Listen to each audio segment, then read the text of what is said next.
팀원이나 사원이나 혹은 실무자 입장에서는 어떻게 하면 되냐면, 이 내용은 팀장님 입장에서 대변해서 말씀을 드릴 수 있을 것 같아요. 안녕하세요, 임정우입니다. 14년차 마케터이고 사원부터 임원까지 업무를 해오면서 일잘러가 되는지를 고민을 좀 많이 했었어요. 그래서 그런 내용들을 경험과 혹은 직간접적인 내용들을 잘 담아가지고 좀 도움을 드리고자 콘텐츠를 찍게 됐습니다. 팀장님이 업무 중간에 공유 좀 해주세요 라고 해서 보고를 했습니다. 그런데 그 정도까지는 보고 안 해도 되잖아요 라고 하시네요. 도대체 어디까지 보고를 해야 되는 걸까요? 에 대한 질문인데요. 이 내용은 팀장님 입장에서 한번 제가 대변해서 말씀을 드릴 수 있을 것 같아요.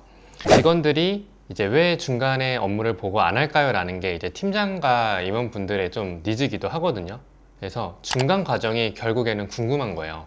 이 업무들이 실제로 잘 진행이 되고 있고 어디까지 어떻게 되고 있는지가 궁금하기 때문에 중간에 공유를 해주세요 라고 말씀을 드리는 거고, 우리 팀원이나 사원이나 혹은 실무자 입장에서는 어떻게 하면 되냐면, 중간쯤에 이거는 언제가 마감 일정인데요, 이 중간에 여기까지 지금 진행이 되고 있습니다. 그래서 마감 일정이 잘 맞춰서 업무가 끝날 것 같습니다 라고 공유를 해주시면은 팀장이나 아니면 임원분 입장에서도 이게 지금 잘 진행이 되고 있고 문제가 없구나, 내가 해결해줘야 되는 문제가 따로 있지는 않구나 라는 거 인지가 잘 되실 거라고 생각을 합니다. 중간에 보고를 하지 않고 완결을 하고 나서 보고를 하려고 하시는 분들이 많이 계실 것 같아요. 저도 사원 때는 그랬었는데, 그런 이유가 뭔가 딱 완결판으로 내가 딱 완성을 하면 딱 보여줘야지 하는 그런 심리가 좀 많이 작용이 되는 것 같아요. 완성을 하고 보여준다기보다는 이 진행 과정에서 충분히 피드백을 오가면서 디벨롭을 할 수 있는 부분들이 있기 때문에 상사한테 혹은 팀장님 아니면 임원분들한테 공유를 하면서 진행했었을 때 본인의 업무 결과도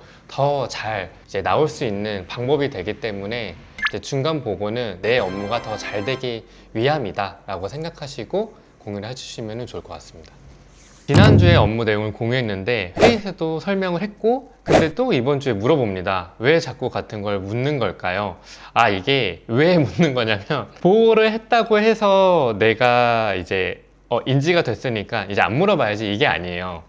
이 내용에 대해서 정말 이렇게 잘 진행이 되고 있는지 확인하는 것도 있거든요. 팀장님이나 임원분들은 1대 다수로 업무를 하기 때문에 3명, 5명, 7명, 10명 이렇게 팀원분들과 얘기를 나누면서 이 업무가 정말 이대로 진행이 되고 있는지, 그리고 이게 맞나요? 그리고 이거 이렇게 되고 있나요? 하는 그런 과정이라고 생각해 주시면 좋을 것 같아요. 그래서 내가 똑같은 거를 왜 물어보지? 라는 거에 대한 스트레스가 당연히 생기잖아요. 그거를 바꿔서 이분이 이게 잘 진행이 되고 있는지 확인하고 물어보는 거다라고 생각해 주시면 좀 더 좋을 것 같아요. 이제 세 번째 질문인데요.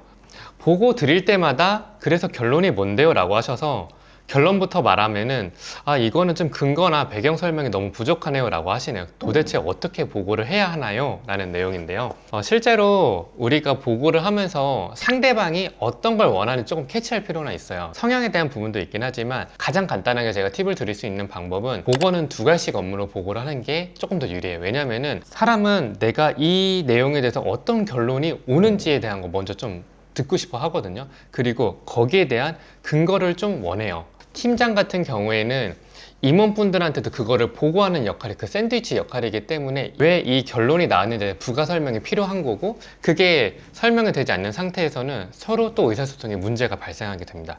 그렇기 때문에 업무를 이렇게 진행합니다. 근거는 이러이러하기 때문에 이런 데이터가 있기 때문에 지금 상황에서는 가장 유리하고 확률적으로 좀 높습니다 라고 설명을 하게 되면은 상대방도 인지하기 쉬워지고, 그리고 나도 그 의사결정에 대해서 충분히 서로가 온라인이 되고 진행을 하기 때문에 더 불필요한 이야기들이 소모들이 좀 줄어들게 되는 거죠. 그 팀장도 경영진 분들과 소통하는데 조금 더 유리하게 되는 그런 과정들이 겪기 때문에. 그리고 네 번째인데요. 팀장님이 항상 제 의견을 물어본대요. 그래서 물어봅니다. 그런데 막상 제가 의견을 내면 그건 아닌 것 같아요 라고 하시고 결국 원래대로 진행을 하게 됩니다. 그래서 요즘은 의견을 물어봐도 그냥 팀장님 생각에 맞춰서 이야기하게 됩니다. 이미 답이 정해져 있는 것 같은데 왜 의견을 묻는 걸까요? 했는데 저는 이거는 팀장님의 좀 잘못이라고 생각을 해요. 왜 그러냐면, 팀장 입장에서는 이 팀원 혹은 실무자가 어떤 생각과 어떤 논리로 이 업무를 하는지가 되게 중요해서 물어보는 거거든요. 근데 그거를 생각을 딱 내비쳤는데 이건 아닌 것 같아요 라고 하게 되면은 당연히 그 사람을 위축하게 되고 그 이후에는 본인 의견을 내기가 어렵겠죠. 답정너 팀장님을 대하는 팁 같은 경우에는 여러 가지 시안을 같이 준비하는 거예요. 이 업무에 대해서 시안을 2가지, 3가지를 준비한다면 장단점을 같이 전달하시면은 그거는 이제 팀장님이 판단하시게 되거든요. 그러면은 조금 더 성공 확률이 높거나 이득이 될 거를 선택을 하는 게 당연하게 되는 거잖아요. 내가 이렇게 좀 생각을 하긴 했지만 이게 장점이 조금 더 많네? 그러면 그 의견에 조금 더 주목을 해주실 거예요. 그리고 답정너 팀장을 설득하기 위해서 꼭 3가지기보다는 내가 업무가 더 좋은 결과를 내기 위해서 시안을 준비하시는 것도 좋은 팁이기는 해요. 많은 분들이 일하는 대한 고민이 많이 있으시잖아요. 그래서 저도 사원부터 시작해가지고 임원까지 이제 되면서 업무들을 약 14년 동안 지금 진행을 하고 있는데요.